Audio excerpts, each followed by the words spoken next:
today. Come on. There we go. Hey, Doug, what do you want to do tonight? Same thing we do every week, Todd. Try to record a podcast.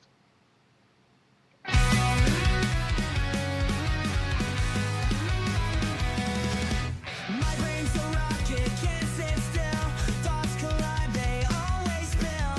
A million voices shout my name. Never boring, never tame. ADHD, we're running wild. Focus fading, chaotic child. Turn the volume up, take a ride. In this crazy storm, I can't hide. Just a reminder, if you're enjoying the show, don't forget to support us, hit that like button, drop a comment, and subscribe for more.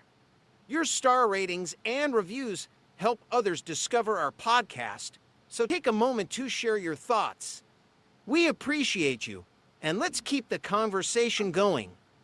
Ladies and gentlemen, will you please welcome the host of ADHP, Doug and Todd. Hey, everybody. Thanks for tuning in to another episode of the ADHP podcast. That's the Attention Deficit Hyperactive Politics with Doug and Todd. I'm Doug, that's Todd. Hello. And this week we've got a special guest, return guest. Brandon Popson's here with us. Hey, how you doing, Brandon? Doing good. How about you, man? Doing all right. Thanks for joining us again. Love having Brandon on the show. Another guy who's just as passionate about everything going on as we are, and doesn't have anywhere better to let it off than here. So. And a giant nerd. This is true. This is very true. Yeah, he fits the cross section here perfectly. And Todd, how are you doing? I'm doing good. I'm boiling over here in my the sauna that is my room. Although right now it's good. I have 3 fans going, so it's nice and cool right now. Hopefully that sound that's not being picked up by microphone, but You have more fans than the show does. oh yeah. I mean, we actually have 4 people subscribed over on Spotify, so thank you. And I think, nice. That's up from the 0 last time I checked. I think that's 2 other people than me and you, Doug. But still, that counts. It's building. It's building.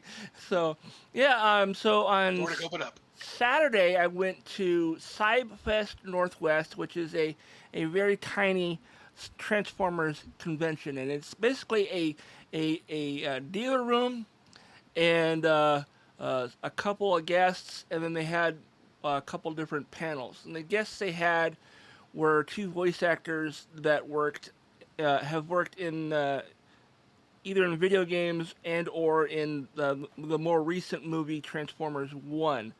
And of course, I should probably pull up their names so I could tell you what they are. I got one of the guys' autograph because he is the one who's basically been doing all of the Starscream voices in like the.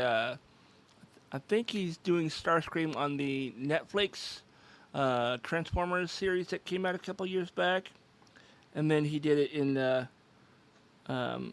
I think he was also Starscream in the movie, but I'm not entirely positive. Frank. So you called it a small gathering, but is it like the largest unofficial Washington State Transformers gathering? I think that's the only one in Washington State, to be perfectly honest, because I mean it's technically the biggest then. I mean, Yes. Yeah, it's the only one. So It's cool that they actually got voice actors to get there, though. I mean, I found out last year, like the week after it happened, that Susan Blue, who was the original actress to play RC, was there. I'm like, and the year before that, they had the guy who was Perceptor, and that guy is probably better known for playing Grandpa Max on Ben 10. So. Okay. Which was a fun show, but either way, these guys, the one that I didn't know the guy's name, and I still don't really know it off the top of my head. He played Shockwave in Transformers 1, but he was also in everyone's favorite documentary, Idiocracy. Oh. He was the. We're going. Is it a? Sir. you're the particular individual that we're going to, he's the one who's got the guy by Oh, the guy in the prison. the neck. Yeah. He's Yeah, like, no, okay. we're going to give you your tattoo, sir.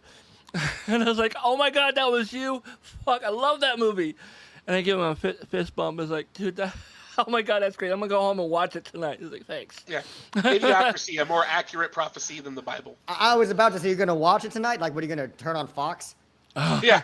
I mean, It's like we're in a Idiocracy alternate reality. Dude, it's a post-Idiocracy world almost. oh my gosh. And then, of course, Dak Shepard, he interrupted, ouch, my balls. Yeah, I like money. I like money. We don't have time to get a hooker. Welcome to Costco. I love you. I love that part. I love the Costco. I love that the Costco is so big that there's an airliner crashed into it and nobody's done anything about it. Okay, and here's the store's just open. You know the best part is Costco is actually talking about opening up like apartments in their actual warehouses for their employees to live. Oh, wow. So we are officially one step closer to exactly what the fuck we saw there. Absolute dystopia. We're gonna be I mean, at least it's Costco. Like I take that over Walmart. Like if we have to choose a corporate overlord. Right. Jesus But, Christ. The other thing that cracked me up about that movie is that movie came out like long before Crocs were super popular, and that's what everybody wore in the future is Crocs. Oh, I do that movie. There is creepy how accurate that movie ended up being. Yeah, it's not a documentary as much as it's a prophecy. It really was a prediction. Yeah. It really fucking was. Oh, I fuck. mean, I got her pregnant again? somehow we have a president that's even dumber than Camacho. Right. At least Camacho knew how to use like somebody that was smarter than him and do something good. Yeah, he wasn't sitting there sharpening in answers. Did either of you see Terry Crews talking about how like, he even came out with a chainsaw? That's true. I forgot about that. You know, it does make me wonder if the guy who did it in Argentina, if he was getting that from Idiocracy and it's just like a circle now. Bro, that Malay is a fucking right libertarian, and if there's one thing I can tell you about the entire right, especially the right libertarians, the most like media inept people you ever meet. They are so they cannot understand subtext or writing at all. So it wouldn't surprise me at all. So when I was talking to the actor who's doing Starscream, he actually did Starscream for the 40th anniversary of the original Transformers cartoon. They put in theaters the first 2 episodes on the big screen of the original cartoon, and then so they did like a table read of the episode with all the original actors that are still alive, and then he and like a couple other new guys did some of the characters who for the characters that weren't the actors were no longer still here. And I said, I got to ask, being that you were on a table read with Frank Welker, Peter Cullen, and Michael Bell, how difficult was that table read? Because I know each of those guys are all about pranks and they like to fuck around. It's like, I don't know who started it, but in between recordings, somebody would do meow, meow, meow, meow, meow, meow. So, and then it was like, and before you know it, he said everybody was doing it. And it was like, they weren't doing it like overtly. They were like, meow, meow. It just becomes an episode of Dropouts Make Some Noise Yeah. in the middle of their like, their test reading. They went full Super Troopers on them. Yeah. and the Do thing I is, look like a cat? Am I jumping from a tree all nimbly pimbly? it's like, hey, Am I drinking from a saucer of milk? No, hey, sir. weren't you the guy? He goes like, weren't you the guy that like 10 years ago like did this thing to me? That was the only good part of the second movie was when Jim Gaffigan hit the screen. The rest of the second movie was terrible. I actually enjoyed the second movie, but then again, I like a lot of stupid shit too. Oh, so. I just lacked everything that made the first one good, in my opinion. I may not have actually watched the second one because I was so I liked concerned. it only because Will Sasso playing a French-Canadian Mountie was hysterical. I barely even remember. Like I said, I love the first movie is one of my favorite movies of all Oh, absolutely, fucking time. yeah, same. Yeah. But the second one, I can barely remember. Me and my buddy watched it, and we were very stoned. But I remember both of us. Just, Maybe being that's why you can't remember, Brandon. You were high as fuck. I'm always high as fuck. But I'm Ask saying, Doug. Doug, have you ever seen me not stoned at a show? Come on. I wouldn't know what it looks like. Yeah. It's like, oh wow, your eyes do go round. I thought it was just the Asianness. You're not that Asian, huh? Like, hey, Brandon, are you really tired or are you just really high? yes. But no, I don't know. I enjoyed that movie. I was excited to see it when it came out in theaters. I saw it. I mean, there were bits that were stupid, but overall the movie was funny. The back and forth between the Super Troopers and the Canadian Mounties, as far as like they were pranking each other the whole way through the movie, and it was really funny. Yeah, I kind of remember that now too. But like I said, to me, the first one is just an impeccable piece of writing. Just from a comedy standpoint, it's just amazing. Yeah. Yeah, the first one, like the first Super Troopers, like it carried me through like 3 or 4 more movies of just watching Broken Lizard stuff and, and thinking I was enjoying it. Yeah. Hey, bear fucker! Bear fucker! Are you okay? But like because I enjoyed Super Troopers so much, I even watched the Slammin' Salmon, and was like, I'm liking this. Dude, that was a funny movie. Have either of you seen? They're all funny. Have you seen in Tacoma their own FD? way. No, okay, you know what? I'm not surprisingly, no, because Which as one? much as I love Tacoma, no, Tacoma FD. Oh, I've watched a couple episodes of it, and it's not bad. Like it's really definitely funny. And It's definitely very their much- style bent yeah. to a more TV audience, a little more TV friendly, but Yeah. it's still enough of them that it's fun.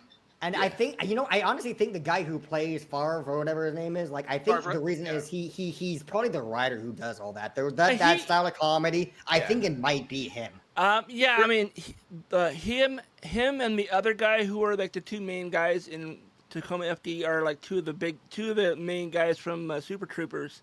So Broken Lizard guys? Yeah. Yeah. And Okay. I think everybody from Broken Lizard makes an appearance on the show. They're not I'd like imagine regular so. characters, but they're on the show at some point. And there's some seriously funny moments like you would expect. They actually from the got Super Troopers guys. I can't remember his last name, but not the Favre guy, but the other guy, Steve something. His brother-in-law is a firefighter, so he is like the technical advisor for them. So that's why they all had mustaches. That's why there was always stupid pranks happening. Oh, that's funny. Yeah, all the stuff that happens in the show is approved by an actual firefighter. Well, You I know, love that the premise of the show is that because it's in Tacoma, Washington, they get so much rain that the fire department never has anything real to do. Oh, that's fucking hilarious. That's the premise of the show. That is hilarious. You know what? They need to do a collab with the guys who make Letterkenny. Oh my God! Yes, Oh. yes. Could you imagine if those guys were to actually work together on How like are you a now? collab episode? Dude, the cold opening in Letterkenny is one of the best scenes in anything I've ever seen. Okay, my favorite episode is when the Mennonites show up. I haven't seen the entire series Oh yet. God! Every season's only 6 episodes long. Brandon, what the fuck are you doing? Honestly, I have a hard time committing to anything that's not animated because apparently I have the mindset of a child. Well, same here, but that's The pretty colors make you feel safe. And I think sound. every episode's like 30 minutes, so you can power through all 10 seasons of it in like a day. Speaking of which, I need to catch up my friend on Dan. She's been gone for like 2 weeks. But no, if you haven't seen Letterkenny, I highly recommend it. The best way to explain Letterkenny to somebody who's never seen it, it's like think Clerks meets Doug and Bob McKenzie. That's an interesting way to put it. The writing is entirely unique. I'm gonna have to give the writer that. His writing style is amazing. The creator of the show is the guy who looks kind of like The main character. Yeah, he's the main character, right? He Yeah, looks yeah, kind of like Wolverine if Wolverine was tall. Yeah, his writing skills are just amazing. Like, And he also did Shorzy as well. It's yeah, also oh available. yeah. I mean, spin off of his show. I mean, yeah. Oh my God, the scenes with Shores in the actual show are so fucking funny. Oh, give your balls a tug. How don't you give your balls a tug there, bud? That does Hey, sound Canadian. tell That your- does tell sound your- like a tell Canadian. your Oh, mom- it's Canadian as fuck. Oh my God. Tell your mom I said hi. She still owes me $15. Dude, I don't know how they could get through a single one of those lines without cracking up laughing. I Oh would have my Is been. God. it like Canadian Trailer Park Boys? Dude, have you really not seen it? The style of writing is entirely unique. It's almost hard to explain. It's so rapid fire. It's almost hard to keep up with. It's but it's almost like it's improv, but it's not. it's not. No, the guy, the guy. There's a reason why I'm talking about the guy's writing in particular. The guy who wrote it is just Yeah. it's hilarious. It's spitfire like roast battles even. It is the most rapid fire, like blink and you'll Like- miss it. Just Like the one of the main characters in it is the character Squirrely Dan. He's actually been on Roast Battle. He was on Roast Battle on Comedy Central, and he actually won that shit. that's why I likes you. Is that why you like me? Apparently, it's available on Hulu now. Yes, No, it is. So I like can watch honestly, it's great. It is absolutely great. I can't recommend it enough to people Exactly, because it's same. so I funny. can't recommend it enough. It's freaking hilarious. Honestly, Doug, you would love it. Do you think I could get my wife to watch it? Because Yes. that's like pretty much the only way I'm watching TV. Yeah, I mean Yeah, I you think probably you could. could. I tried Yeah. showing it to Marianne, and she didn't really get it. Well, all I'm gonna say is before you watch it, introduce both you and your wife go into it cold, so you can see the cold intro together. Because Yeah. Well, that cold. I was saying, I'm just looking at some of the screenshots or some of the stills from it. And I'm Yeah. like, well, my wife's from Puyallup. She looks like she'd be into this. Yeah, I mean, the- there was it 3 or 4 different distinct groups. There's like the Hicks, there's the Skids, There's the Goths. the Goth kids, the Skids, and then there's the hockey players, and then there's and the D-Gens. That's the 4th group. And there's also like the outsets, like the drug dealers and all of them. Yeah, Who yeah. are just trying to fuck everything up. The bad guys. And they have had some pretty decent cameos from other Canadian actors who have went back to Canada to do an episode or two. Like Jay Burchell's on 1 or 2 episodes. He plays an American who's a Trumper. Oh Jesus! I Yeah, there's haven't watched. 12 I seasons of this show? Yeah, dude, it's really popular. Like it's one of those cult following type of shows. the last 2 or 3 seasons weren't as great, I don't think, but I think he was trying to focus more on Shorzy at that yeah, point. and it shows. Yeah. Shorzy is fucking hilarious though. He's one of the hockey players who like totally rips on people every time they walk in the Oh, door. if he wants to watch it, he'll see Shorzy. Why don't you give your balls a tug there, bud? I want to fucking your mom there, bud.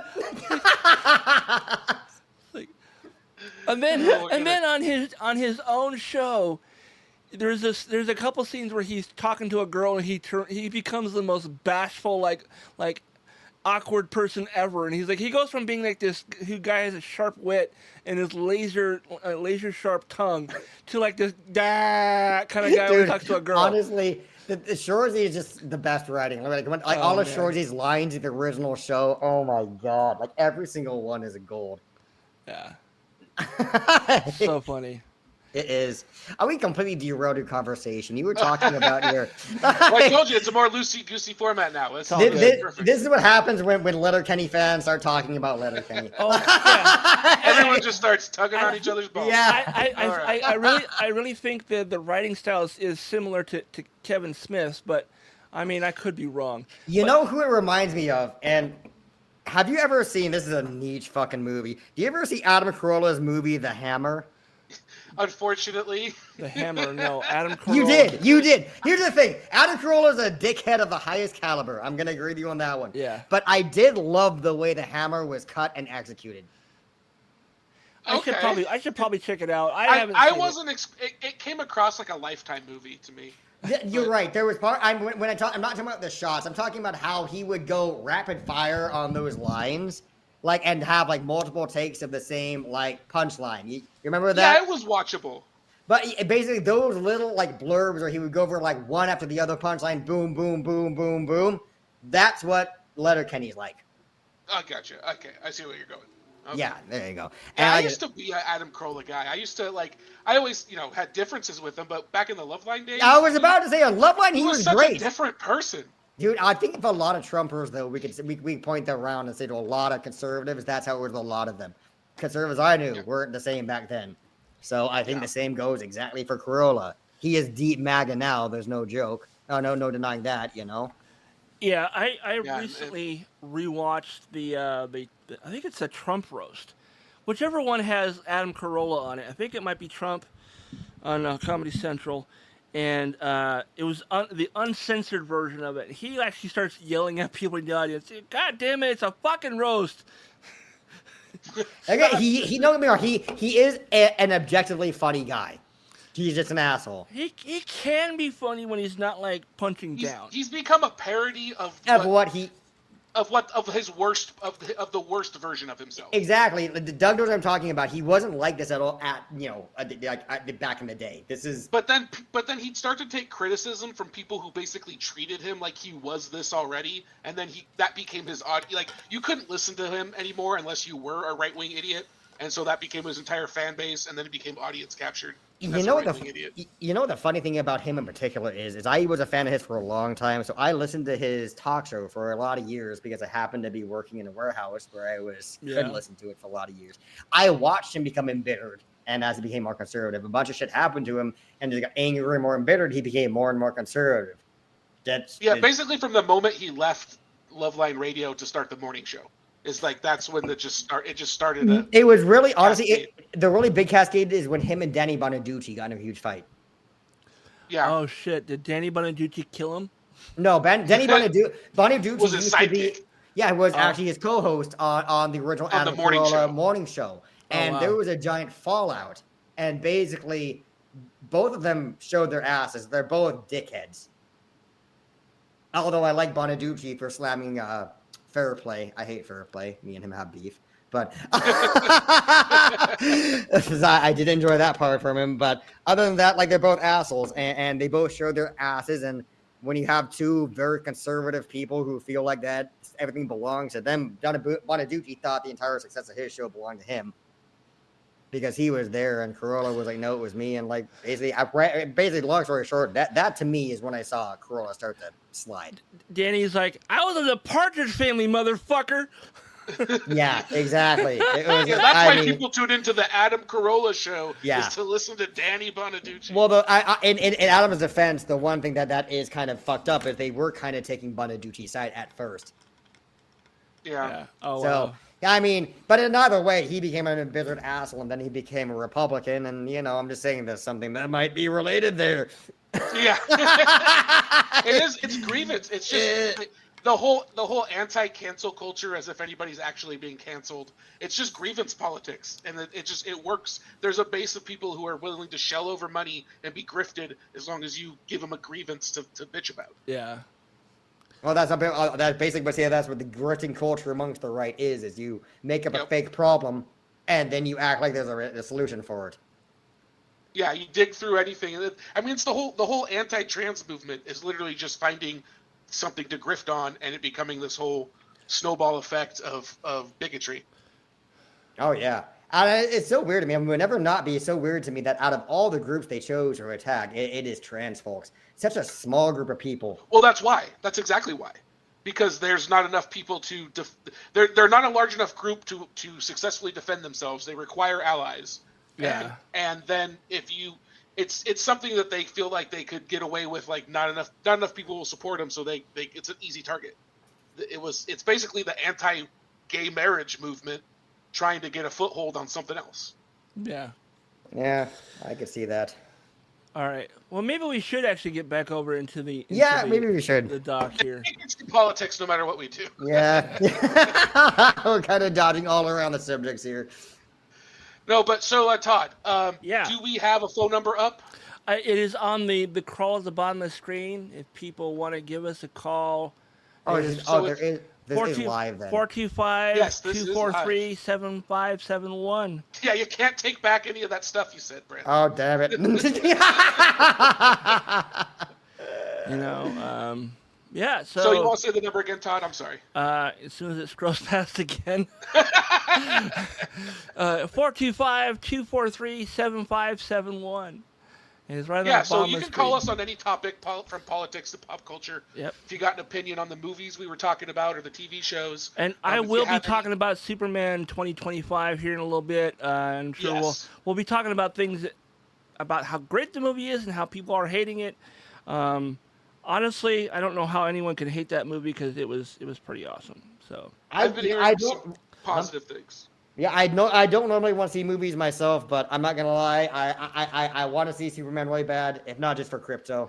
I mean, honestly, that was the reason why I wanted to see, And by- because I want to see Crypto, and this is the first live-action Crypto we've ever had. I want to see crypto. And by that, yeah. you guys mean you want to be paid in crypto to go see? No, it. That's what we're you guys are. talking Crypto, the Kryptonian puppy. Super dog. He's a You mean puppy. like Dogecoin, that kind of crypto? He Oh, had, God. KRO. Do not blaspheme the good name of crypto, the Yeah, super dog. I did make a mistake and spelled it incorrectly online the other day, and people quickly corrected me. Yeah, it's crypto with a K, right? Yes. Yep. And I know that like, because of Fortnite. like Kryptonite, like Krypton. You play Fortnite? Which is weird that why is the dog's name like he's based on kryptonite? Like, is he supposed to help Superman? Okay, I believe in because well, first off, they come from the planet Krypton, So he's a dog from the planet Krypton. and didn't the Kryptonians have like a kryptonite moon or sun or something where they were like more like restrained on their planet or something? So is that what it is? It's like you bring his planet to him, and suddenly he's just like I'm trying to- would be on his own planet. The way it works with Superman is the yellow sun is what gives him his superpowers. Krypton had a red sun, so nobody That's had it. powers. So, in fact, in this movie, there's a cameo of somebody that I don't really want to spoil, but I might have to. But Don't! I will end thee. It's Kevin Spacey as Lex Luthor. That's who it is. no, honestly though, I do know that there is a I have heard people already rumor about this. I'm gonna hear. I need What? to just go fucking see it. I don't. I have heard Lex Luthor's in it, and it is the best thing ever. But I'm not gonna. I don't know who it is, but I don't want you to tell me. People have already said way too fucking much as it is. you hear his voice. You do not see him at all. He is. You know what? I'm not gonna be satisfied unless it's Christopher Walken. It's actually Michael Rosenbaum, Smallville's Lex. Man, I'm gonna get you. It's a man of steel. I'm gonna stab you. Gonna in the kill face you. Yeah. with a soldering iron. Don't you know? Your tone is all wrong. But yeah, no, I found out after I saw the movie, like the voice of one of the guards was Michael Rosenbaum. I was like, oh fuck, I would have looked for it had I known. It's funny that there's so many of those little cameos these days. Like when Daniel Craig was a stormtrooper, Yeah, he was TK-007. just randomly, and the story behind that, he just randomly stopped in. Like you heard they were shooting, and he like looked in, and they were like, Daniel Craig? He's like, yeah, I just want to see this, and they were like, Here, you know, put this come on. here for a second. Here, put this on. We were waiting for you. Where have you been? Put this on quickly. Yeah. Get in there. Why not? But no, it's there's actually quite a few voice cameos because there's some CG characters. Alan Tudyk is in there as well, and yeah, no, it's a great movie. I can't recommend it enough. really want to see it. I'm having a hard time finding a group that wants to go with me, but I might just see it alone, to be honest with you. A lot of my friends are like, Superman's lame. I'm like, I don't agree with that at all. I think he's been done lame recently because his last 4 movies have like been like, how can I punch Batman in the kidneys? But Well, why'd you say that name? My mom's name? Seeing that line, like seeing that scene, is the whole reason I haven't seen any of the DECU. Oh Like, my God! So I will say this: my favorite person in the whole DECU is Ben Affleck. His version of Batman and Bruce Wayne is by far my favorite since Michael Keaton. You keep saying that, and one day I might believe you. I absolutely can't think believe it. he is a far superior Batman than Christian Bale. even Christian Bale was not a bad Batman. The whole like. No, I agree. I'm kind of been drinking. What was that? Who was in the Tim Burton Batmans? Michael Michael Keaton. What was that, Keaton? Yeah, the first 2 were Michael Keaton, and the third movie George Clooney, right? was Clooney. It was Clooney, and I That think was the Forever. Fourth one. Yeah, okay. Fourth Clooney one was Val Kilmer. No, Kilmer was Forever, then Clooney. And It was, Batman and yeah, Robin. Kilmer Okay, then I'm gonna say- Clooney. Yeah. Clooney was a great Batman. Yeah. It was just a shit script.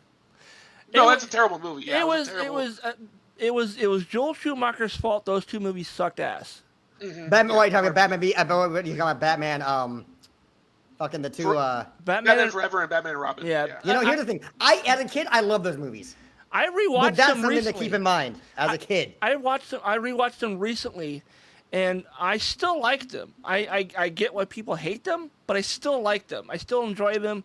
As the Riddler is phenomenal. He's Oh my really- God, yes! And Tommy Tommy Lee Jones, Tommy Lee Jones's Two-Face was pretty epic too. Arnold Schwarzenegger as Mr. Freeze was I- the best concept of a corny character done right. Everybody chill. Yeah. It was so great. Come on, dance. You can tell he had so much fun in that movie. Come on, do it. Do it now. Yeah. Any chance to do my really terrible accent of Schwarzenegger? No, that was great. I like that. It's I'm basically, gonna make you do that more. it's are. basically my impression of Will Sasso's impression.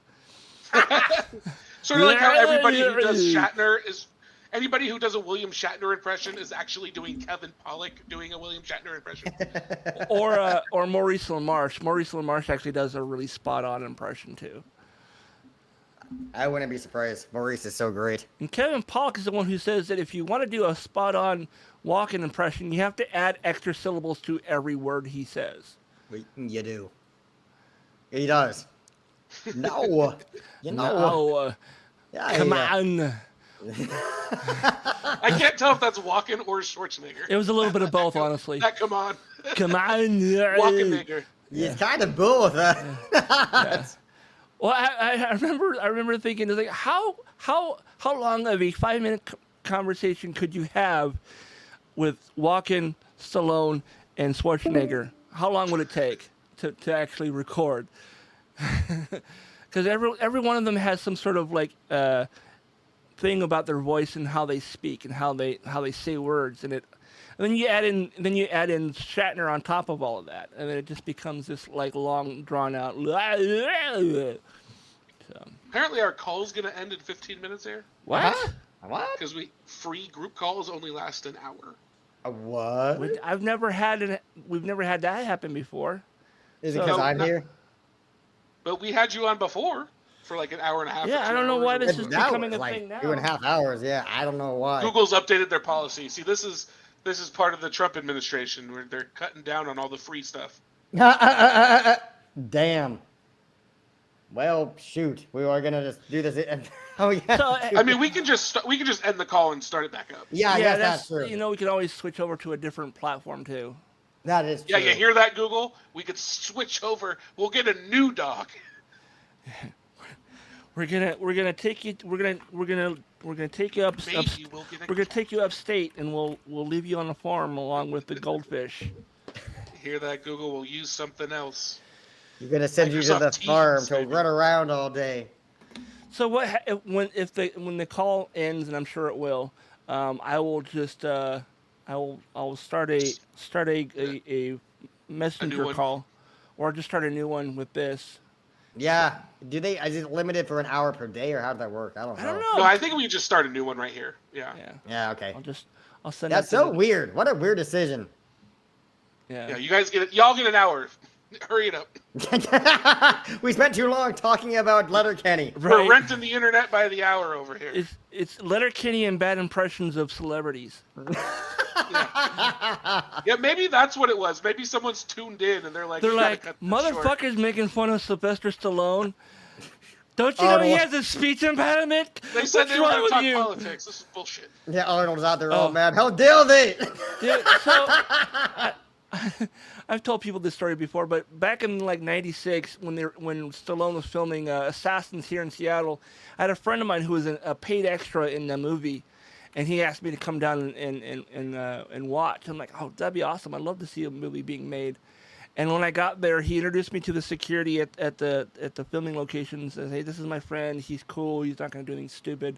You're not gonna do anything stupid, right?" I was like, "Why would I do anything stupid?" He's like, "Put your camera away, dude." All right, I will. And you go, Are and they the, doing cocaine? What the fuck? the security guard said that if Stallone thinks you don't belong here, he will eject you himself. I'm Yeah. like, and I'm thinking, oh my God, this big, massive dude is gonna walk over, grab me by the shoulders, and just throw me off the edge of the the platform for the monorail, and then Stallone walks past me. I'm 5'10". Stallone is just mildly taller than Brandon. Yeah. He's a short guy. And I was like legitimately thought that Stallone was like 6'2". Like Most people in Hollywood are pretty short, to be honest with you. Tom Cruise, I think, is legally a midget. You've said that before. Yeah, I wouldn't be surprised. Listen to how he talks. Yeah. It's only because he lost a fight to one. Yeah, yeah. It's like the Highlander quickening. You kind of absorb the powers of the person you beat up. What is this fucking like the fucking God damn it, what's that It's movie? Mega Man rules or Kirby. Oh, okay, yeah, it's Kirby. What the movie where they kill each other with swords and the fucking like there can only be one fucking Yeah, the Highlander. Oh, Highlander. Yeah. Highlander. There we go. Yeah, Henry Cavill is doing a new version of that too, by the way. Okay, first off, here's the thing I'll say about Henry Cavill and Superman. Cavill was one of the best Supermans that there was. He just got shit scripts. Yeah. I liked the actors in those movies. I thought the scripting could have been better. I will say that the 4-hour version of Justice League is far superior than everything else. Snyder just needs to stay away from this shit. Yeah. I really like the Batman scenes, all the fights. I actually haven't seen the Batman yet. That's the only one of the Snyderverse I really want to see. Oh, that's Which not one? That's not a Snyder movie, the Batman. Oh, it's not? No, that's The Matt Reeves one. That's a Matt Reeves, yeah. Ew, okay, that explains why I want It's to so see weird. it. It's confusing. I mean, guess I they know were it's a killing different himself. take on Batman. Like, he's actually killing people, Yeah. but you know. I mean, the Batman was good, but not as good as I wanted it to be. I Yeah, wanted it it to was- be more like Seven. Yeah, you know, that I could see how you'd want that. I could also see how that would work. It kind of makes me mad that the Hellboy horror movie didn't work out. oh, the new one that came out last year? I didn't see it, but everybody says it sucked, and I was like, you know, out of all the comics that could work for horror, Hellboy's way up on that list. The one that had dude from Stranger Things was better. Which one was that? The one from like 4 years ago? Oh, honestly, yeah, you know, that Hellboy. You know what? Here's the thing. A lot of people were shitting on that movie. I liked it for what it was. Yeah, same. I mean, you're never gonna beat the Ron Perlman? the Ron Perlman. Well, see, I like Hellboys, that. I like that era of Hellboy. The first I do too. with Ron Perlman. Yeah. because Ron Perlman looks like a fucking perfect Hellboy, just like he played a fucking perfect Mick in Sin City. Yeah. I don't remember that, but I'll have to rewatch that one too. He was it was Mick, right? Was that his name? I don't remember him even being in that movie, let alone. Or no, that was Mickey Rourke. Oh, Mickey Rourke. That was Mickey Rourke. Never mind. You're right. I always Mickey get them confused too. Rourke. Yeah. No, Mickey Rourke, but the same type of dude. How do he you was get like- those two? Mickey Rourke looks like someone beat somebody up and then put him on camera. They both look like respective cats. Mickey Rourke looks like a lion, and Ron Perlman looks like a fucking Gorilla.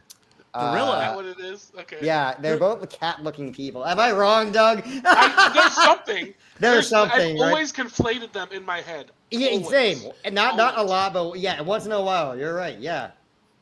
I don't know. It's like a Bill Paxton, Bill Pullman thing, and I don't know why. I get Which is that why, one. which is why I was really surprised when Bill Pullman was going to be in a new movie coming up. I was like, isn't he dead? Wait, didn't he die? Yeah, yeah. When we talked about the announcement for the Schwartz Awakens.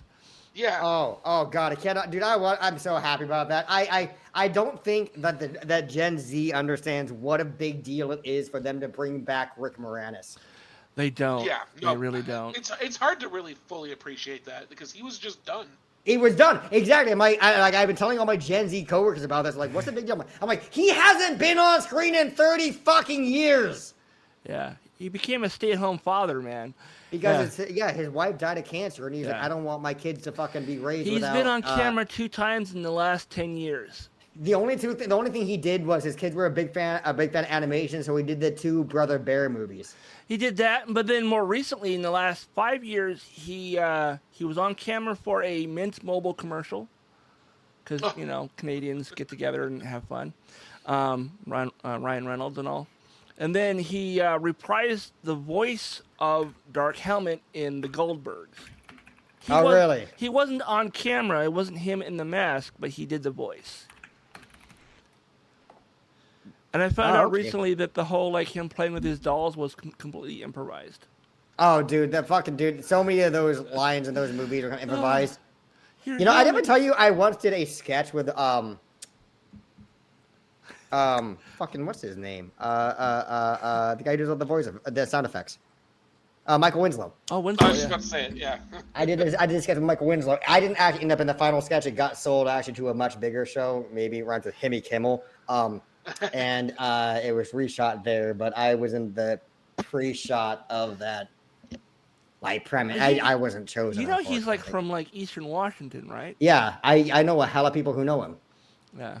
Yeah, he's actually closely tied into some of the comedians I know. I'm not going to go into who, but he's closely tied into some of my very close friends.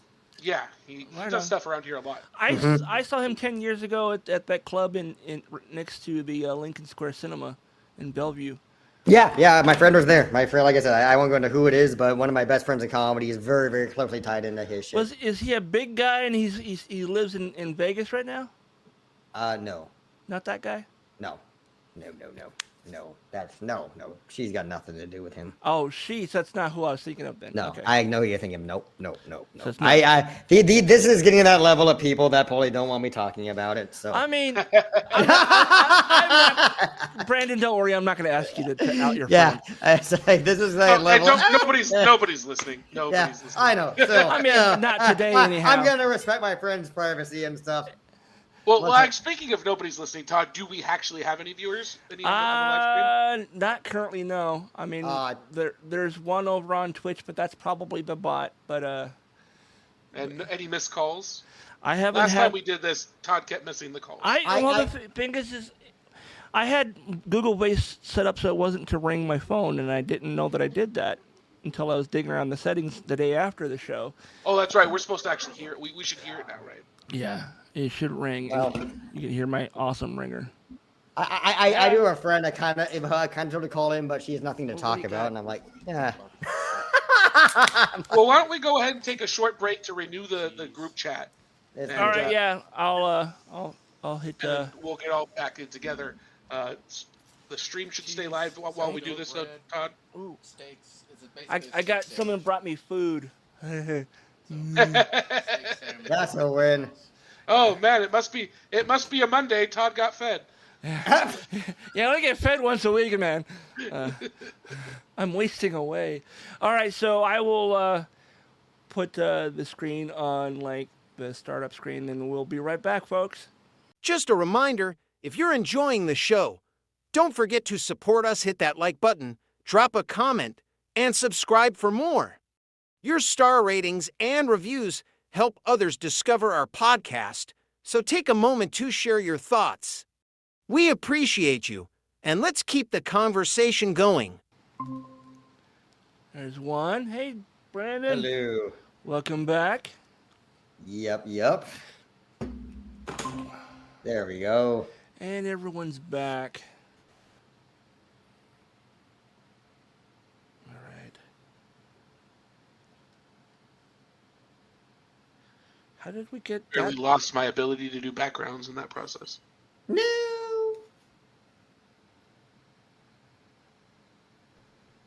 How do I? So are we back on the stream yet? Oh, we're still on the stream. The stream never stopped. I just, disconnected the call. Oh, I see. Because then that would have started a whole new recording. I don't know. Right. So what I'm. Okay, I guess let us know when we're back into it. Oh, we're back. We're back into it. We're back into it. Oh, we're here. We're back. We're Okay, here. that was a nice. All right. Hope everybody enjoyed the non-commercials. If you Yes. want to sponsor an interruption in a future show, hit up Todd at what's your email, Todd? Todd at ADHD.rocks. Because, I have some cool domain names. I don't know how to All right, change the format of the screen. Now it's all like in a row instead of having it like it was Oh, yeah? before. It looks the same to me, just a different order. It looks like the bottom row of the Brady Bunch to me. So, and Doug is Ah! in the middle. Oh, bless you, boy. Brandon. A boy named Janie. All right, so where were we? So, well, I was going to say, if anybody is listening, we do have some topics you can call in. You can call in and talk about any of the movies you may have heard about. But I don't think you said there's nobody watching, so there's really no point in going into that. I mean, we can. Of course, you can always, if you're listening to this when it's not live, if you're listening to this on the podcast or sometime during the week, you can always call that number and leave a voicemail, right, Yep, Todd? you can leave a voicemail. You can send a text, 425-243-7571. I do have a friend that's thinking about calling in, but she's a little nervous. So I think the best way to do this is let's just launch into the first subject we were looking at anyhow, because I really want to talk about this anyhow, because this has been weighing on me. Let's do it. Start talking about it. Okay. So you're talking about the Epstein stuff? I am talking about the Epstein stuff. So yeah, I was going to ask you, Brandon, if you'd heard much happen in the news since the last time you were on the show. Just a few things. This is the Trump administration. When is there not something in the news to talk about? Holy shit. It's like a fucking train wreck in slow motion. Yes, I have heard a lot about this shit, and it is fucking nuts. That's better. It is Huh? Yeah, so I was going to say, so just to kind of set the table here, what was it, last week, or how long ago was it that Pam Bondi, well, the Attorney General of the United States of America, the actual Attorney General, yes, it's not a lie, she was being interviewed, and she was asked specifically about the Epstein client list, and she said it was sitting on her desk. Yep, I remember seeing that clip. I remember. And then, now what are they saying? Oh, it doesn't exist. Suddenly, oh, no, it was never a thing. There was never a client list. You know, here's the thing that I'm going to say. I do best not believe Obi-Wan. that there was ever... Huh? I'm doing my best Obi-Wan Kenobi. There was no client list. Exactly.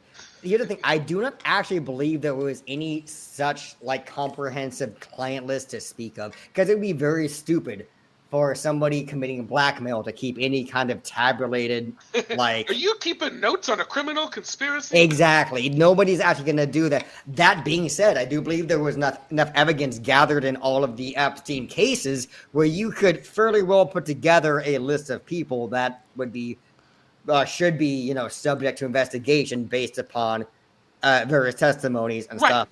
The FBI had to absolutely have a persons of interest report of some sort. A list Exactly. I do not think Epstein kept a list of blackmail list underscore, you know, like, no.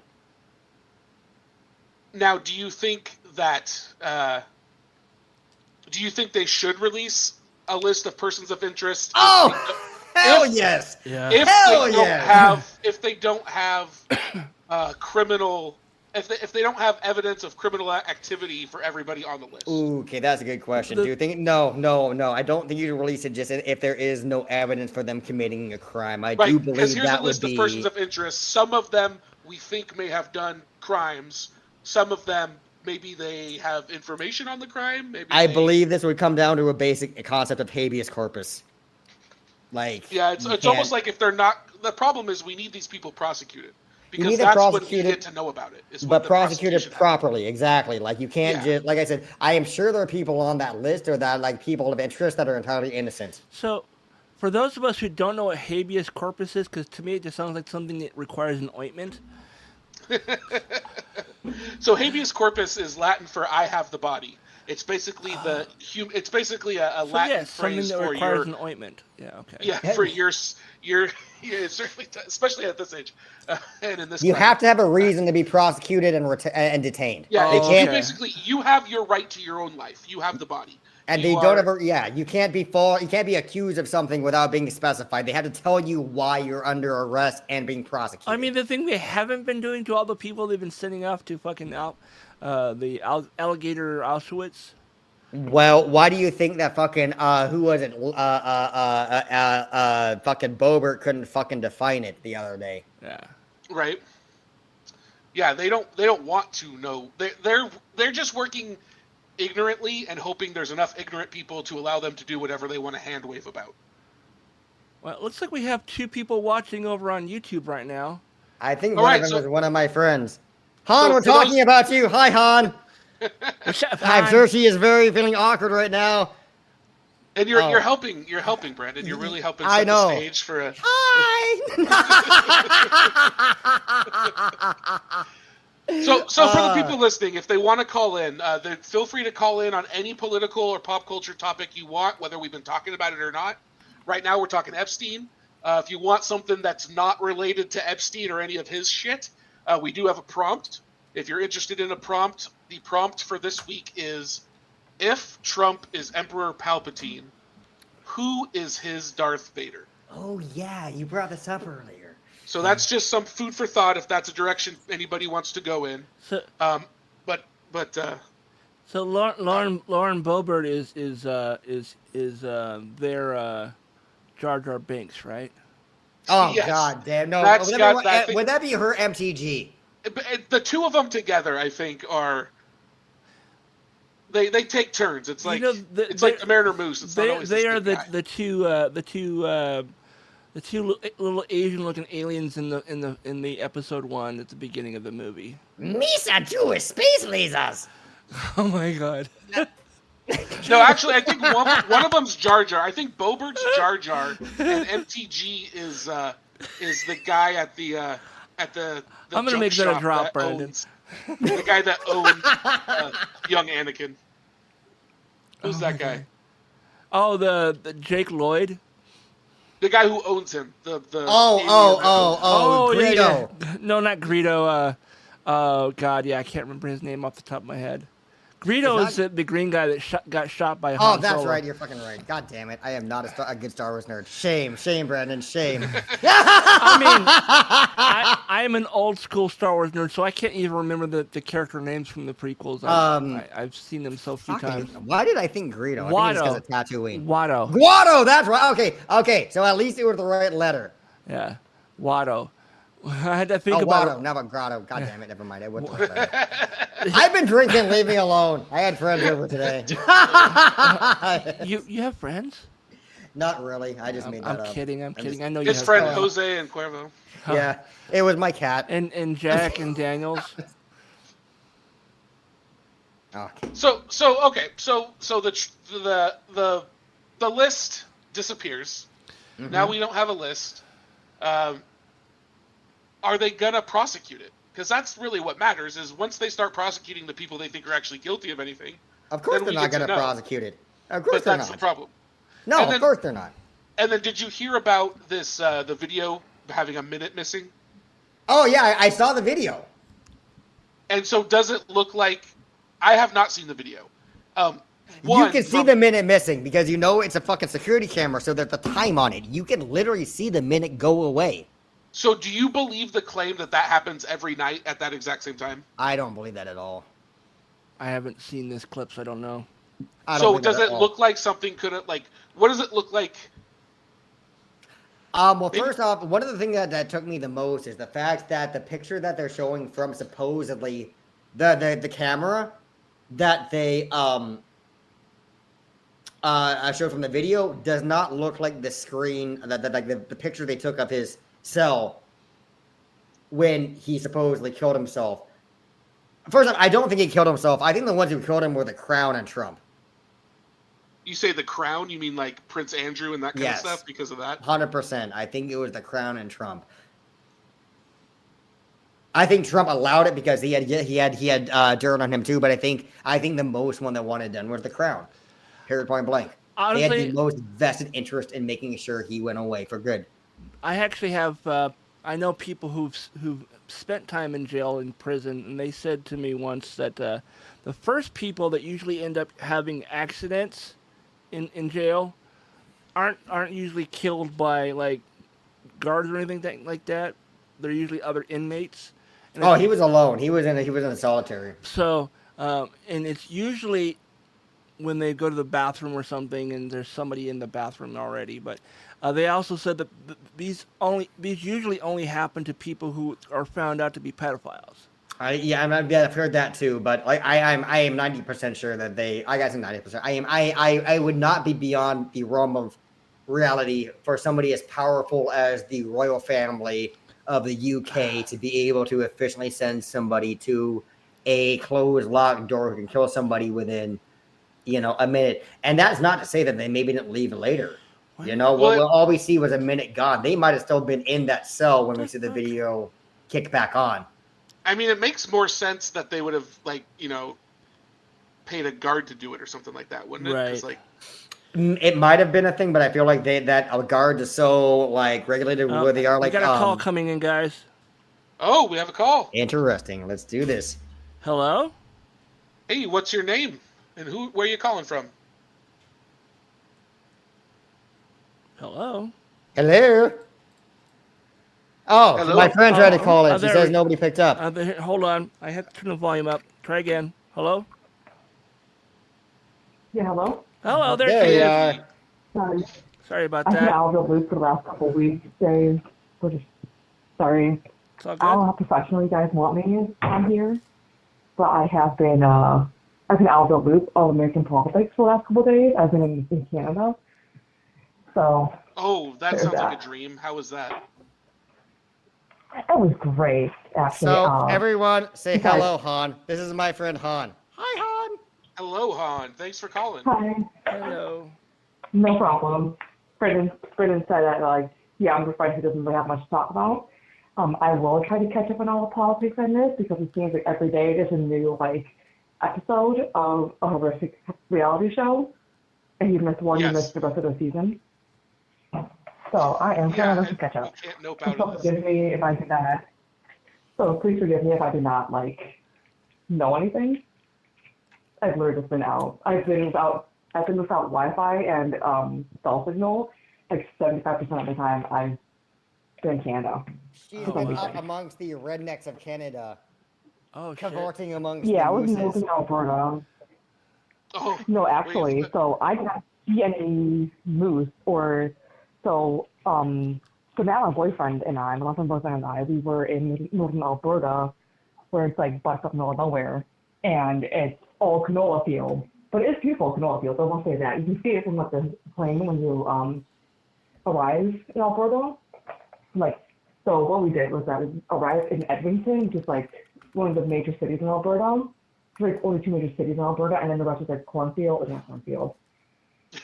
Calgary and And- Edmonton and cornfields. Cornfield. Really, So it wasn't corn shit. I'm sorry. It's like corn shit. Canola. I'm so tired. But yeah, some of the Canadian people do have some commentary about American politics. That's all I gotta say. I have noted that a lot of other countries that have a vested interest in Trump, not amongst the good people in the country, So but a goodly So, amount fun of fact. Canadians. Huh? So fun fact. So Matt's friend is a mayor of the town he lives in, but it's a very small town. So it's not even really noteworthy. His friend's the mayor of the town, and since it's in the middle of nowhere, northern Alberta, and Brandon said, it's the rednecks or the Texas or quote unquote deep south of Canada. There are a lot of conservatives in this area. His friend himself is not conservative. His friend moved from Wisconsin up to Canada 10, 15 years ago. And there is quite a bit of so from what I've known from Matt is that Albertans have their own MAGA, make Alberta great again kind of slogan, especially in the urbanized There's- areas. Oh, they're stealing from the best, aren't they? Well, I have noticed that there is a weird number of people up in Canada obsessed with Donald Trump. I've talked to Canadians who would weirdly like him, which is wild to me. Yeah, I don't understand. Also, forgive me again. I'm running on I just been napped for 3 hours, so I'm so tired. But yeah, I personally haven't met anyone, Canadians who are obsessed with Trump, but they exist. So my hate in humanity just decreased a little bit. Thanks. Thanks, Trump. Why do you think that is? I mean, I would say that's more because Trump represents a call to hardcore nationalism, which unfortunately you're going to find nationalists in every single country. But how's nationalism when it's Canadians? Canadians can be It's like, are you nationalists. national? They can be very proud of Canadian? their Canadian heritage. I would say the same thing. It's not even Canadian heritage. It's not First Nations or anything. You're just it's French or you're something for settlers. So it's not really nationalism, is it? Especially when I think, as far as I know, Canada has a more recent history compared to the United States, relatively speaking. What I know. Oh, well, traditionally, we always have been very, very close allies with Canada. That's one of the biggest issues with Trump is he's kind of thrown all of that to the side, I would say. Yeah, that's got to be one of the saddest things to happen in the Trump era is just the special relationship we had with Canada has been, I don't know if it's been entirely dissolved, because I mean, we're always going to be physically, attached. So there's kind of, always an incentive to get along well. What I've learned, But it's what I've learned from being in Canada is that there really is no difference between us and Canada. Like, it's really just like another, I don't know if it's really bad, but like, it's really just like, it's another part of like North America. Like, yeah, it's just an imaginary line that separates us, right? Like every single fucking. yeah. Yeah. The only difference is that our dollars are stronger, that's it. And then they have a legitimate use of A, which I haven't noticed until Matt told me. He was like, "Did you notice that this guy at the baby shower kept saying A a lot?" I'm sorry, did you just say use of A? Hey, A. Damn it. I hate it. I hate it. How about that, eh? You know, I'm pretty sure I want a marry Canadian girl at this point. I'm pretty sure that is pretty much the Miss aim I McMurray. have at this point. That is the threshold here, you know? Yeah, is there like an American Rescue Program dating site that like, I you can know, sign right? on to and be Oh my like, God, yes. help this progressive American leave his hellhole. Like I swear to God, I'm starting going into like dating circles up there. I'm gonna get some nice like dress flannels. I mean, you can do the whole like American refugee look. Like we can get like Sarah McLaughlin playing in the background, and I'm gonna learn my Canadians. Dad, like so much kitten, like and he just like looks pathetic. He's like, "Please adopt me." And then Yes, adoption is I don't like, care. dual Adopt me, citizenship marry for me, Canada. get me the fuck out of here. I don't give a shit. Do both if that's your case. Holy shit, just get me out of here. I'll be your house husband, eh? yeah. I'm gonna start learning all my Canadian from my boots to Zeds. Yeah, Yeah, and take off, loser. yeah. Have a boot Oh, cut I here, will guy. say this though: it would be Oh. advantageous to learn French. Stay, Oh, stay, Okay, that it would be advantageous to learn French. stay at the end of the laneway. Don't come on the property. Yeah, no, you got to stay Western Canada. You can't go to Quebec. They don't. No, they I don't like want to us go to there. Quebec. They don't like us there. Yeah. Oh, so Matt and I, so we were looking up like places for like Canadian citizenship, and you literally cannot like go to Quebec. You literally cannot live in Quebec and claim citizenship there. But if you want to like establish citizenship, you can't be in Quebec. Go to born Newfoundland. I there. know nothing about Newfoundland except I hear it's fucking weird. Is I it? have- Only thing I yeah, know, I have the no only idea Newfoundland I why. know is like the dog. I only know my dog from called Newfound. Yeah, Newfie. Newfies. I love Newfies. I know. They're big. And Yeah. I want a dog now. That's what they call the citizens of Newfoundland too, Newfies. Sounds like It sounds like a we're gonna slur. find out I'm not that's like a gonna horrible racial slur. I wrote, We're it gonna sounds get in like a trouble. slur, doesn't it? Yeah, Hey, fucking Newfie. Newfie. Yeah, take off, hoser. Yeah, new Oh, you fucking Newfie. We should probably move on to the next subject. We've got through, literally we've got through one bullet point out of our entire. That's too funny. we have, yeah, we are what, like one. Well, do you have any Epstein thoughts, Han? Okay, so what I caught on. I don't think she's been Do you Yeah, know well, Jeff like, Epstein? Jeff Epstein, the New York financier. Yeah, Are you familiar with him? Of course, know that Jeff Epstein. What I've heard recently, from what I can gather, from little I've gotten between cell signals, is that like Trump is now like sustaining that he has never seen the Epstein files, right? They never existed. He's backtracking on everything, and apparently so has Musk. as far as I know, that caught on between here. Yeah, they're basically trying to say that there's no evidence that suggests he didn't kill himself, and that there's no there is kind of what they're trying to tell us. Yeah, it's that meme from Avatar: The Last Airbender, where it's like there is no war and something, whatever the fuck, you know what I mean? For that, you know what I'm talking about, right? Or having a stroke. Dude, Brandon, do you know about the Last Airbender? No, not at all. Actually, it is one of the shows I haven't watched. Okay, so at that's all. from my gen. No, it was from my gen that's not too. what I it's just never got into it. I always thought it was one of those. My kids love it. You know, it was one of those shows. I watched parts of it, and it was just one of those very much always a Mary Sue character, or what you call the male version of that. I always felt like there was one OP character the entire time. And you understand them? Kind of lazy writing ish, you know. I tried. I'm sure it's good. People love it. I just, wasn't my cup of tea, so whatever. I'm with you on that, Brandon. I tried watching it and I got maybe an episode. I'm like, yeah, okay. Yeah, I was like, there's better ones. I'm like, honestly, I love it with Dragon Ball Z. I need about 3 more episodes of them screaming each other's face for me to be happy. I'm one of those Gen Xers that like wanted to get into anime, but then I got. Did I just show extras here? I am a Gen Xer, yeah. I'm one of those that tried to get into sorry. anime, but then I got one of those people like, well, if you're gonna watch it, you gotta watch the subtitled ones. Like I can't do subtitles with the ADHD, so and they're like, well, you can't watch the dubbed version because the dubbed version is stupid. You don't want to watch the dubbed version. So I just said, you know what, I don't need to watch anime.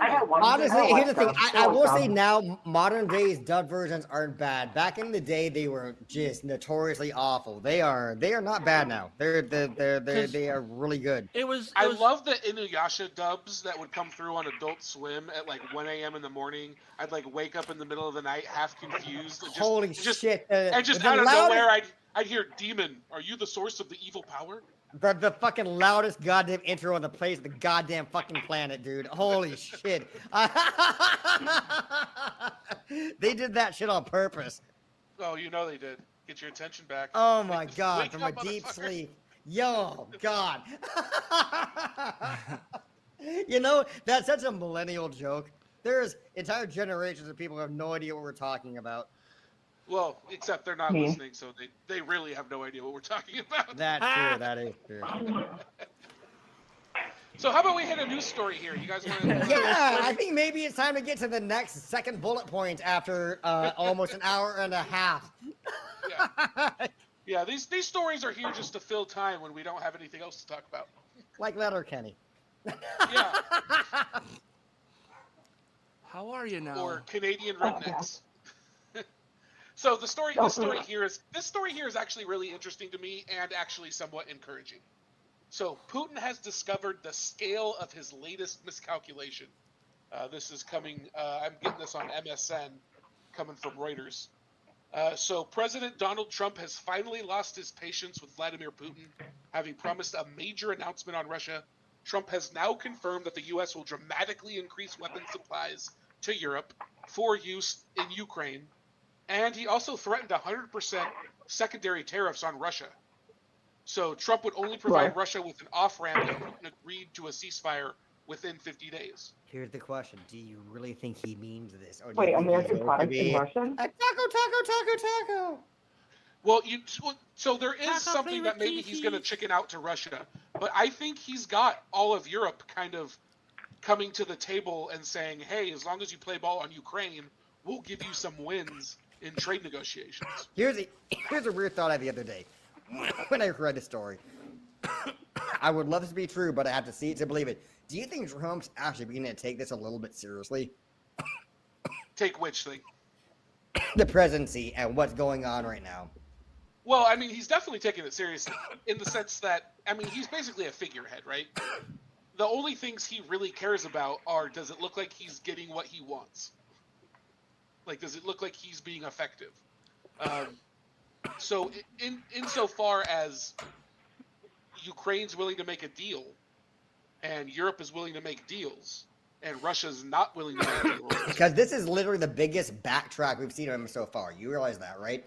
Yeah, it completely flips my understanding of what he was doing, and it makes me think that something changed in the relationship with Russia, in the sense that, you know, you go back just to the Zelensky meeting a couple months ago. When was That's what I was thinking of. Yeah. like how long ago was that decade? Like, Yeah. Did you even say thank you? like it seemed like on that moment they were absolutely making a play to build up public support to back off of Ukraine and to let Yes. them down. And almost maybe it's the backlash to that as part of this.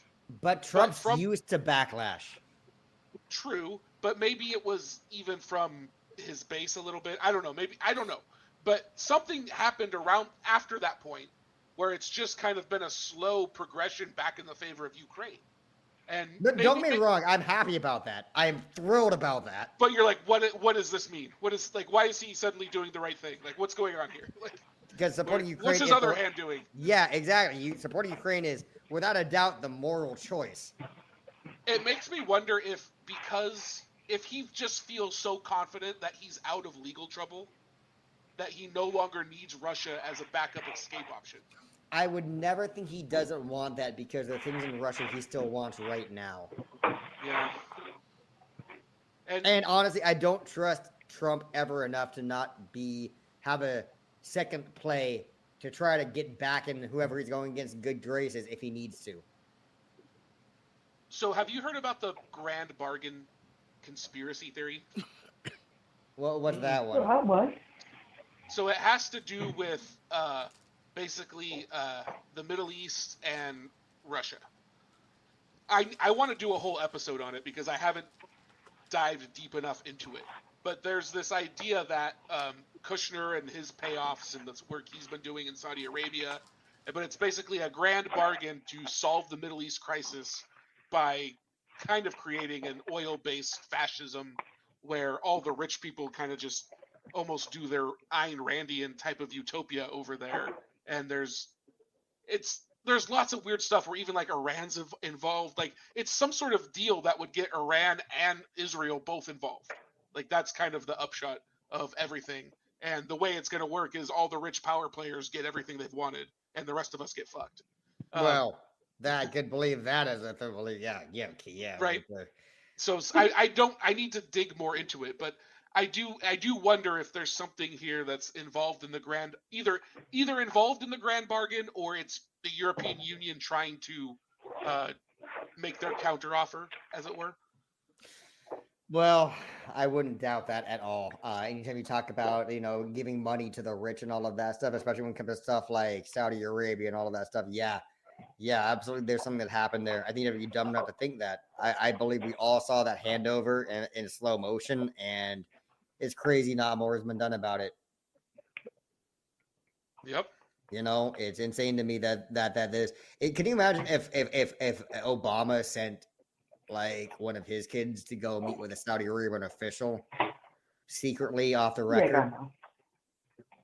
Oh yeah, I mean, there's an argument to make that because Trump gets away with so much that like when he does, if he ever wanted to do something good, like that's to his credit that he can get stuff done unconventionally. Oh no, my point is that what he's whatever Trump is doing here was under the table and without a doubt like shady. And if Obama had done anything close to this, Yeah, the Republicans would have had a. He'd have been impeached, and like Yeah. Democrats would be convicting him. Yeah.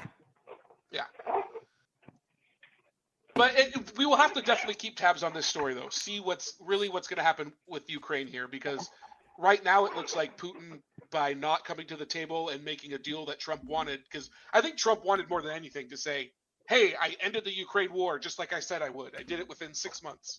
And when Putin wouldn't go to the ceasefire that Ukraine, like they negotiated a really bad deal for Ukraine, and Ukraine said, okay, we'll do it. And Russia still said no. And from that moment on, I think that maybe that's right where Trump turned on Russia, because he didn't get his prize. I actually think there was something more than that. I can't prove that, but I feel like that wouldn't be enough to piss off Trump. I feel like there's probably something more personal, like you said, between the two of them.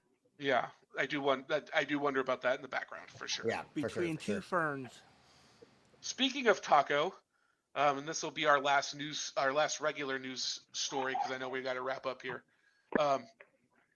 Markets are preparing for an international game of tariff bluff, but Trump may no longer need to back down.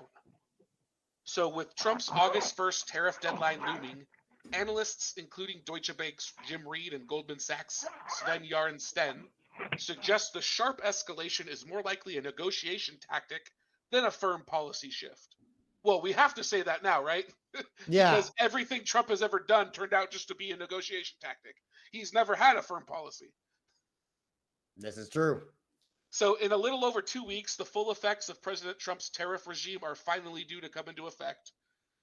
Over the past week, the White House has written to governments across the world informing them of the export hikes they will face if they don't come to an agreement with the U.S., saying the sanctions will come into effect on August 1st.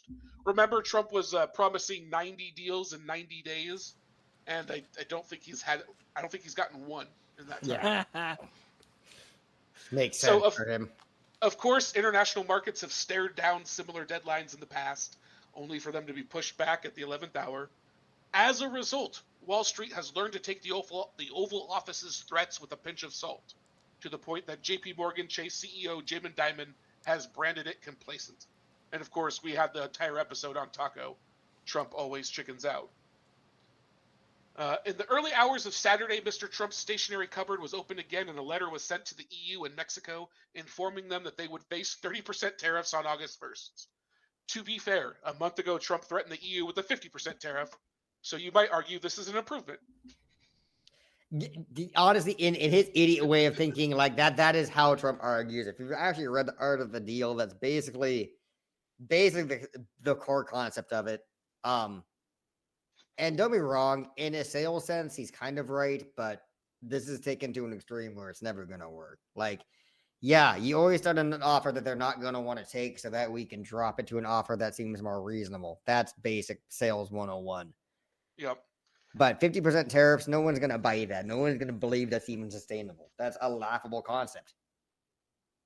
Yeah, the market will, to quote this guy here, the market will generally think this is mostly a negotiating tactic and that we're unlikely to see such rates.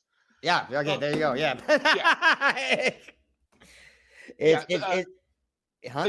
They told reporters the United States has sent us a letter with measures that would come into effect unless there is a negotiated solution. So we will therefore also extend the suspension of our countermeasures until early August. At the same time, we will continue to prepare so we're fully prepared. At some stage, though, someone's bluff could be called. Trump is under less pressure to back down, with U.S. risk markets around their highs and bond markets relatively stable. So when we did the tariff episode way back when, what we noted is when the bond market started to fall, that's when Trump reverses on tariffs. Yes. So if huge tariffs do get imposed on August 1st in thin holiday markets, we could get a sizable market reaction. Oh, there's going to be no matter what. Like, that's the thing. We talk about the thing about the USA is we don't have the resources to produce entire swaths of products that we need and resources that we need. And that's the oversight Trump has. We can't just make microchips at a fucking, a national fucking production. We don't have the rare earth minerals to do that. Right. Yeah. So it's just a fact. Yeah, these concepts fall flat on its face when you don't have the resources to, I know you know all of this. I've talked about this in the past. Well, it's not just for me though. It's for those listening, like Colin. Yeah, if we don't have the resources to do it, then we can't possibly create, for example, a microchip. We don't have the fucking like argon gas it would take to properly produce crystals on a microcircuit board. For example, I don't know if that's an exact. But that's part of why they wanted the deal with Ukraine is the minerals. Oh yeah, exactly. Creating all of these things is a very complicated procedure. Things that we take at face value, something we have all the time, like a fucking microwave. We're like, that's easy to make. Is it? Could you dig up the stuff out of the earth yourself and make a fucking microwave? Right, exactly. Like it takes I mean, it takes a village. It takes a lot It takes a of supply work. chain. Yeah, exactly. There's an entire supply chain, and this is the problem with any country at a nutshell that tries to go entirely independent. The USA is sounding more and more like North Korea day by day, where we want to act like we can be an entirely self-sustaining society, when in reality we live in a global market, a global economy. The idea of even wanting to be a isolationist country is really kind of fucking stupid if you think about it. We're gonna make ourselves a closed, sustainable system. Like, it would be one thing if we were doing like practicing like individual sustainability, where we all have our little windowsill gardens, and we're growing our own food, and we're not shipping stuff across the country, and we're being self-sustained, communes almost. Yeah, Like no, that. 100%. If we could be, but even then, realistically, because of the way resources are distributed across the planet, there is no rational, realistic way to achieve like any kind, like all the resources and goods you would want. Like, for example, my fucking PC or a microwave or a TV, without like realizing that the best way to do that, the most efficient way to do that, is to have a global international market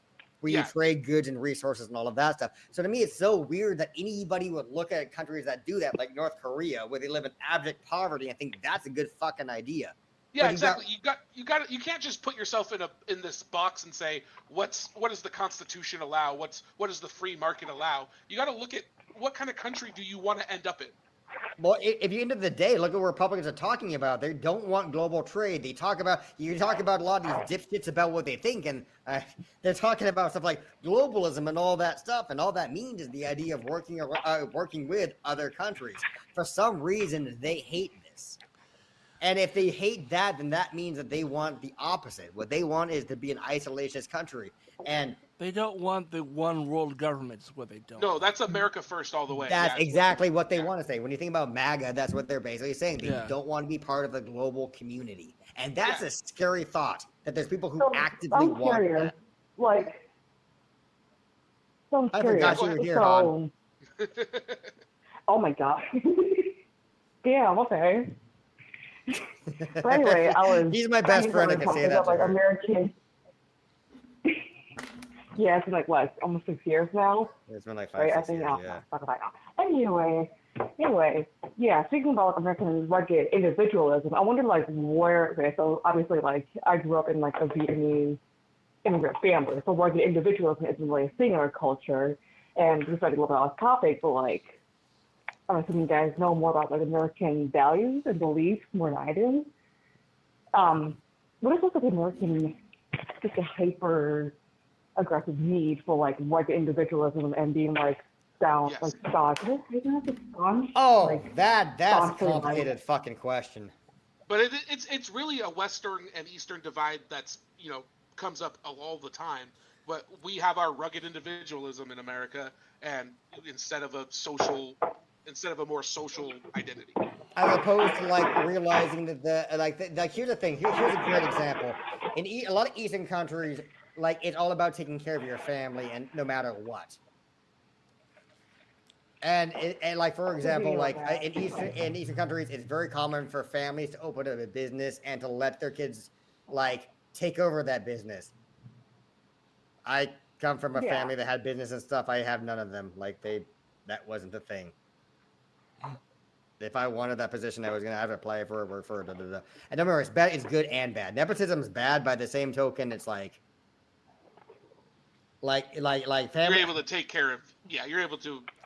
Family. Let me be like the families don't open businesses in the West like they do in the East, where it's like a family business. You do see some family businesses here, but not nearly as much. Right. Yep. No, I get what you're saying, and it's just we limit ourselves politically in what our options are in America because of our entrenched individualism and this idea that pulling yourself up by your bootstraps, which was a joke. It was meant to parody. It was meant to be something physically impossible, but that becomes the actual expectation. Is to pull yourself up by a bootstrap. Yep. versus like As having in, like and pretend an like you actual, don't require any system. assistance. It's like instead of having like a system of okay, so I'm going to use my experience for my friend's baby shower. what I've been noticing is that, so, like we said earlier, Canada and the U.S. are basically like having this quote-unquote invisible border geographically, but culturally it's very similar. But I've been noticing a difference, like, from what I've seen when I do the shower, is that there's a bit more, less individuals, there's less individualism, there's much more, like, it takes a village kind of thing. But America is kind of like, as far as I know, it's very, fuck you, you're on your own. Which doesn't make sense to me. It is. Yeah, Personally. no, that's it. I prefer to think of it as we're all in this together, but you're right. America is very much the fuck you, you're on your own. That's just what I mean, it wasn't always that way. But I also think, but it also makes me think that, the cowboy brought us that, the myth of the cowboy. but it also makes me think that, and I don't know if I could, like, talk about a family's history, but, like, we're from, like, our parents are from the Vietnam War, and that's included Cambodian genocide. Her dad's been through a fucking. Her dad's story is crazy. Really crazy. He's been through a war. He's been through a genocide, all before 20 or around 20, around there. But what I also think is that with countries, there's a history of conscious memory of war or strife. Is that there's more collectivism than there is individualism, and I'm guessing that because Americans don't have the last war on American soil was like what? I'm also gonna say there's also a family unity that comes from having your entire country like colonized by someone else, which is pretty much everyone else besides the left, which might also play a huge part into this. I just put that together right now. I'm surprised you haven't put it together I just earlier. really put that together right now. I was like, might come from the fact that the Westerners came and fucked them all up for generations. That might have a lot to do with it. Yeah. Just saying. The front continues Now to that I fuck me think up, about that, saying. that's fairly obvious.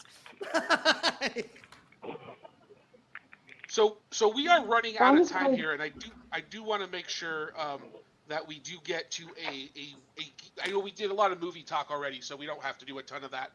But Todd, is there a geek story you really want to get to? I know I'd like to hear about the projects that Superman set up. Yeah, let me pull that one up. The 6 DCU projects set up by the new Superman movie. And then since we have someone who was just in Canada on the line, we should also do that incredible shrinking mill story. Oh yeah, absolutely. Do what?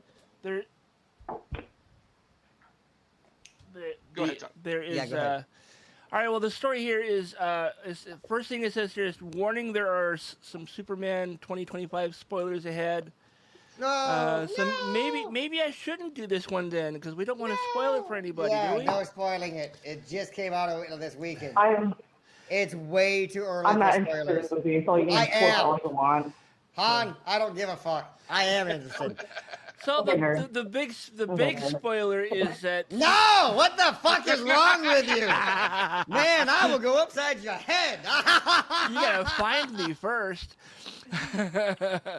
No spoilers. It just came out. If it had come out like 3 or 4 weeks ago, I'd be like, go for it. But no, this shit just came out last weekend. No spoilers. It just came out. Everyone go see Okay. Superman. So the story is going to be in the show notes. So if you want to actually find out what I was going to talk about before Brandon's like, no spoilers, man. No Well, spoilers, man. Come on. Come on. I'm Is so just sad. telling us the projects going to spoil anything? Like if you just give us the projects? I get it. I mean, yeah, because it tells you the cameo that happens at the I'm end not of the trying to movie. be a dick, yo. I'm really not trying to be No. a dick, We but don't want to. I didn't think it was going to spoil. I didn't so. think so either I until I don't want clicked on spoilers that. either. The issue is, like I said, we're talking about a movie that came out this weekend. We're not talking about something that came out a couple weeks ago. Let's give people a chance.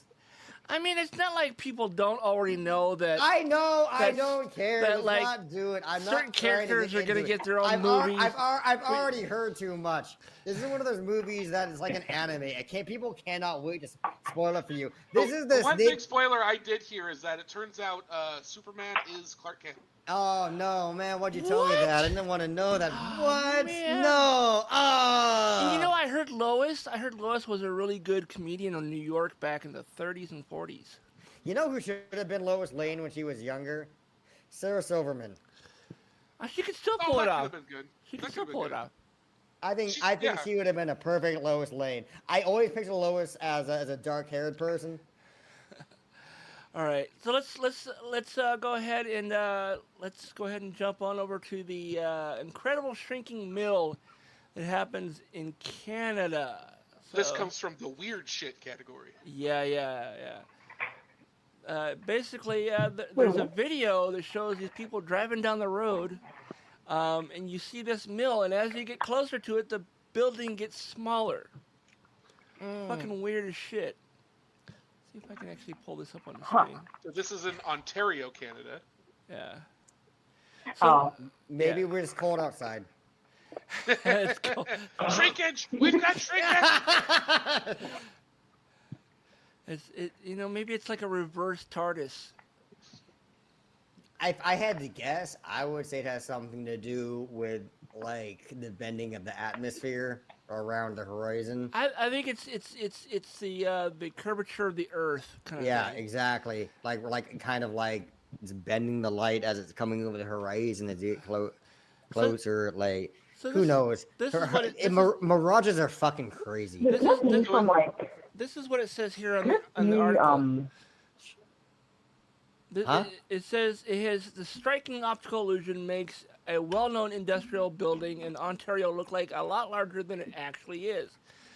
Situated in Port Colborne, Ontario, and dating back 100 years, the mill only started gaining attention recently, relatively recently, when people started noticing something distinctly odd about its size. If you happen to be approaching the mill from one particular direction, from the distance, it looks like as though the mill is absolutely gigantic, with its hulking shape dominating the horizon. As you drive closer, however, the mill seems to get smaller and smaller and takes up a lot less space on the horizon until upon reaching the water, it appears relatively small and far off in the distance.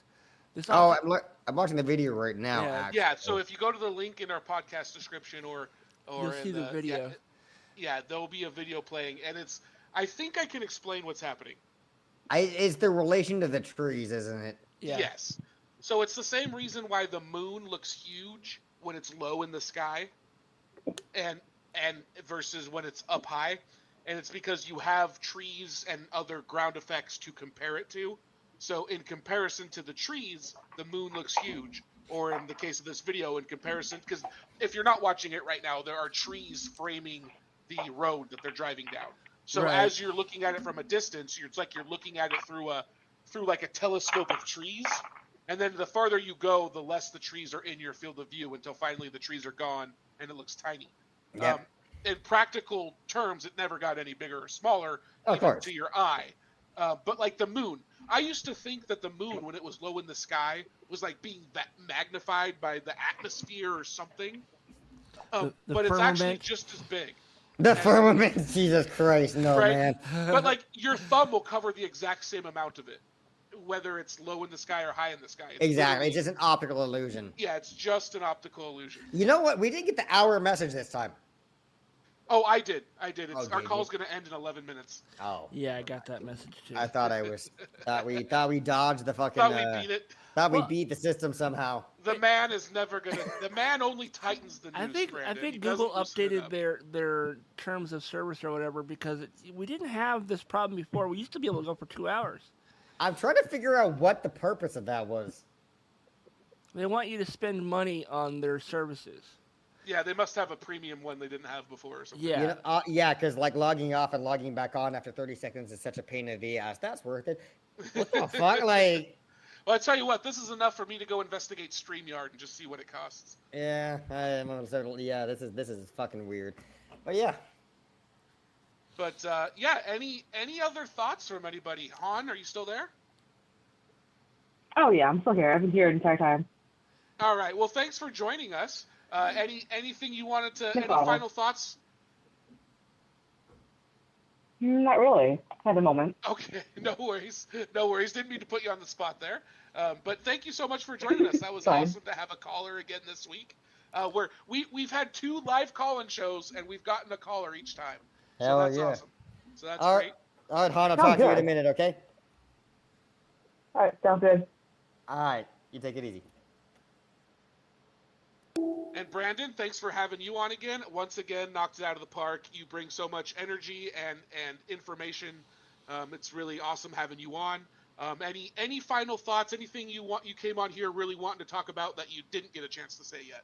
Oh, absolutely. No, we talked about pretty much everything. You guys had a really good list of things I wanted to cover, and it's as always a pleasure to be on here. Anytime you want me on here, just let me know. All right? Well, we will absolutely abuse that.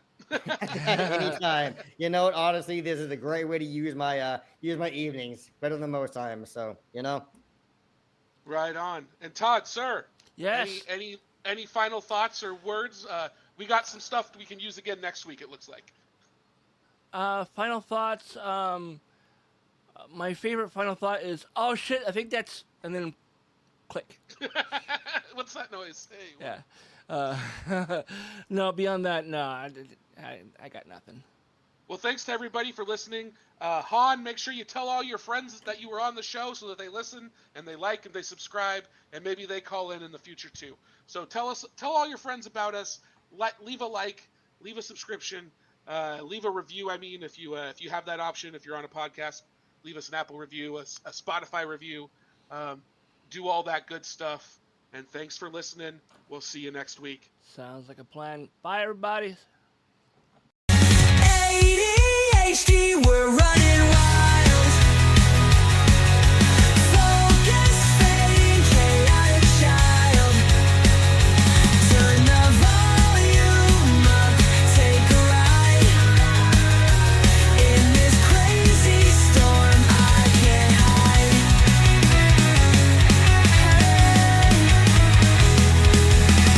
Call me restless, call me loud. Living life outside the crowd. Fast and messy, that's my deal.